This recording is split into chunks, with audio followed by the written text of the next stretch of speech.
Well, hello everyone. Welcome back to another episode of this fascinating video series on the historical criticism of Islam. Let's call it early Islam to be specific.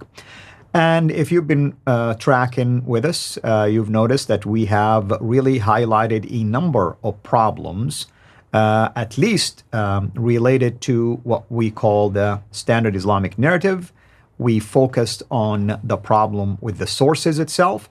But today we are going to turn our attention to the problems with the place, and that's Mecca. With me here, as always, our dear brother and our friend, Dr. J. Smith. Dr. J, as always, it's a pleasure to have you. Thank you so much for this wonderful research and this material.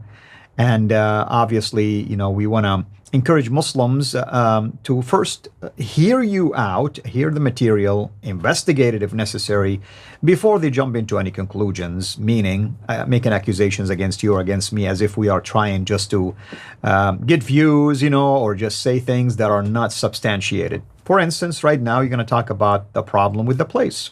What are we dealing with? The place. Mecca itself. Now, just to make sure that we correct that we get the correction, I didn't do any of this research. It is other people's research. I want to make the record straight. All I am doing and all you're doing is communicate what others have researched. That's right. Exactly. We are taking it, we're encapsulating it, and we're putting it into sound bites that people can understand. I'm the one that puts it onto maps and put it onto timelines. Yes, I'm responsible for that. That's so we communicate it better so people can actually visualize it. We're finding, just like we're using videos, we could write this up in a book, but we're using videos because people can see it on a video. They can see the timelines. They can see the maps. They can see the pictures. They can see the writings on the manuscripts that we're going to be showing later on. This is very important so people can actually, once they visualize it, then of course, then they can communicate it to their own people in their own place, in their own time. So we're going to zero in on Mecca. So why Mecca? Okay, and actually I was going to ask you why Mecca, because I know why I want to go with Mecca. I want to see what you think. Why should we go to Mecca? Well, Mecca, of course. I mean, let's talk as someone who followed Islam. You say Mecca, here is what comes to my mind immediately. The birthplace of the Prophet. Mecca, the start of a religion called Islam that was following. Mecca, that's what I face when I'm praying daily. And when I want to go and do the pilgrimage, that's where I start, for instance. And the list can go on and on and on. Now, everything we know about Islam is dependent on this one city, Mecca. It all happens here. Historically, even before Muhammad, even before Islam began, Mecca is the center of history. Mecca is where all things happen from God. So that's why Mecca is absolutely important. And it's not us saying this. You don't say it. I don't say it. The standard Islamic narrative has made that very clear, right, that Mecca, for them, they are absolutely dependent on Mecca. So that's why we're zeroing in at the very beginning of these three categories. The book, the man, and the place. We're starting with the place. We're kind of flipping it backwards. Right. We should have gone with the book, the man, and the place, like I've always said. But no, I'm going to do it just the opposite. I'm going to start with the place, the man, and the book. So starting with Mecca. Therefore, every Muslim that's listening and every Muslim that we're going to meet is absolutely dependent on Mecca. All Muslims follow the standard Islamic narrative. They have to. They have no other choice. There's no other narrative that they can go to. There are no other traditions that they can point to. And they have always had to depend on these traditions. They assumed came from the time of the Prophet and the place of the Prophet, and we've shut that down in the last episodes. The last 10 episodes that we did pretty much shut that down categorically. Nobody can say anymore today, after what we have shown, that they came from the place the Prophet lived or the time the Prophet lived. That 9th and 10th century is too late, and Baghdad and Bahara and Tabaristan, these are too far away, just too far north, and too many hundreds of years later. So what we're going to put down is, let's then go to this place. Since you say it happened in Mecca, since everything is dependent on Mecca, let's see if it actually did exist. So to do that, if we can get rid of Mecca, if we can shut down Mecca, which I want to do now, we shut down the other two. So it's a quick way, a quick step. And I would say this to anybody who is engaging with Muslims on the historical argument or the historical critique: start with Mecca. like we're going to start with Mecca, because once you shut down Mecca, that shuts down the standard Islamic narrative. Since everything is dependent on this place, start with the place. It's the easiest to start. You'll see why as we go through these episodes. So let's look at the claims. Let's look at the claims that Mecca about Mecca that we see. Let's now go to the slides and see what the Muslims are claiming. Mecca is the oldest and best known city in history, is the first claim they make. Absolutely. I mean, I believed it with all my heart.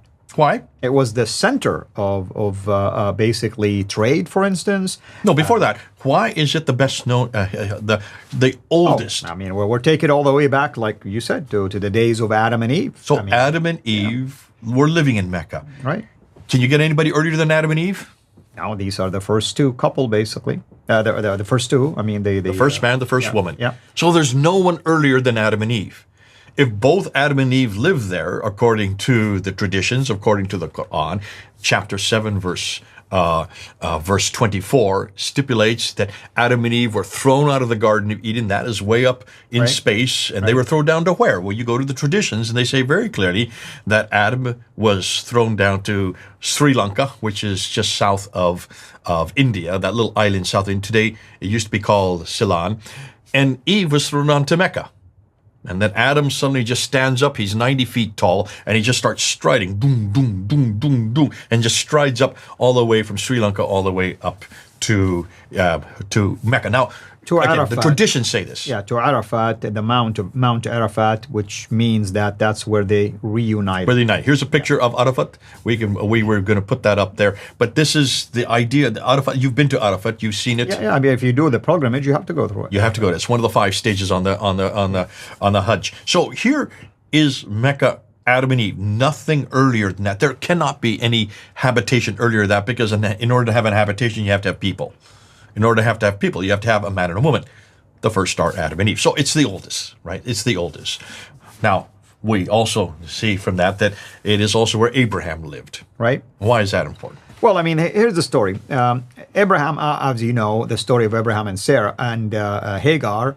And, technically speaking, what happened is like Hagar and her son Ishmael ended up leaving the promised land, going all the way down to Mecca, where allegedly Abraham later joined them. And then he built basically the Kaaba in there, him and his son, and established what we know today as the rituals or the traditions of the religion called Islam. So that's why Abraham is a big deal, not to mention, of course, the claim that Muhammad is a descendant of Ishmael through Abraham as well. Now, just to be fair, there are variations on that. Some Of course. Muslims say that Abraham was born and grew up there, and that he did not establish, he did not create it. It had been broken down, and he and Ishmael rebuilt it. So that means it was there earlier than Abraham. Nonetheless, what's important for our Well, the discussion, foundations were there. They just built. Okay, so for our discussion today, Abraham is living in Mecca in 1900 BC. So that's pretty important. That's pretty, if you look at chapter 21 of the Quran, you see him going into the Kaaba and taking a large idol and destroying all the smaller idols. He comes out of the Kaaba. The next morning, the other Muslims who are there living in Mecca, they go in, they see all the destroyed idols. They confront Abraham and says, "What have you done?" He said, "Well, talk to the big idol. Don't talk to me." Well, of course, you can't talk to a big idol. So they take him and they throw him into a fiery pit from which he is then rescued. So that story is in chapter 21, verse 51 to 71 in the Quran. Right. It doesn't say Mecca, by the way, anywhere there. Did you notice that? The word Mecca is not in that But chapter. it's mentioned in other places, the connection between him and the area, like chapter 37, for instance, makes that connection. Okay, but that doesn't say Mecca either. I know, the name doesn't, but Muslims will use these verses to try to make it sound to you that that's Mecca. Yeah. Yeah. It's the place of the prophet. It's the place of the representative. It's that. There's only one place that says Mecca, and that's in chapter 48, verse 24, which is ironic if this is such an important city. Right, one name in the correct spelling. That's right. Becca is also referred to, but we know that's Becca, the valley of Becca, which is much further north. Yeah. Now, that's the second. So the third claim is that it was a center of trade north, south, east, and west. That's why Muhammad became important, because he was a trader. His wife, Khadija, was a trader. She had caravans going up to Gaza in the north, and so she employed him. She was older than him. She was very rich. Muhammad was not very rich, so he became a caravaneer for her. So that's certainly another claim that they make, and we're going to talk about Montgomery Watt's trade route theory and how that was debunked. But we're coming up to that. That's something that lends. But certainly these are the three claims that they make. All three of them are hugely important. Why? Well, the conclusion is, if Mecca is at the time of Adam and Eve, whatever that time period is, but that's in chapter 7, verse 24. If Mecca were where Abraham lived and destroyed the idols in chapter 21, verse 51 to 71 in the Quran, and if Mecca it was at the center of trade north, south, east, and west, then someone, somewhere, should have said something about it. Absolutely. There should be some documents to Absolutely. I mean, if it is such a big deal. I mean, like Rome, for instance, take Rome as an example. Alexandria is another example. Jerusalem, all of those. Damascus, by the way, is a big deal. It's always been mentioned, even biblically speaking. I mean, these names are mentioned, at least Jerusalem and Damascus, and so on and so forth.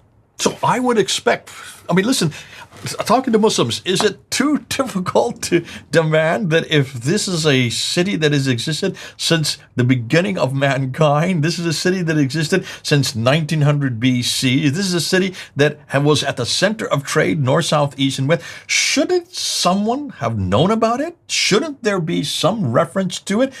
I would hope so, and I would hope you would think so too. That's what we're going to ask now. We're going to continue. But for the next episode, what I like to do is pull away from the Quran and let's see what the traditions say. What the traditions say about this place. Amen. And thank you again, as always. Thank you, everyone, for watching. Can't wait until we continue with this in the next episode. Thank you for watching. This is Al Fadi. God bless. Thank you for watching this video. Be sure to like and subscribe to our channel, Sira International, and click on the bell so that you receive notifications whenever we publish a new video or go live. I would also like to appeal to you to consider becoming a Patreon patron by clicking the link right below. By doing so, you can give towards the production of these videos. There are also other options for you where you can give to our channel. I thank you from the bottom of my heart.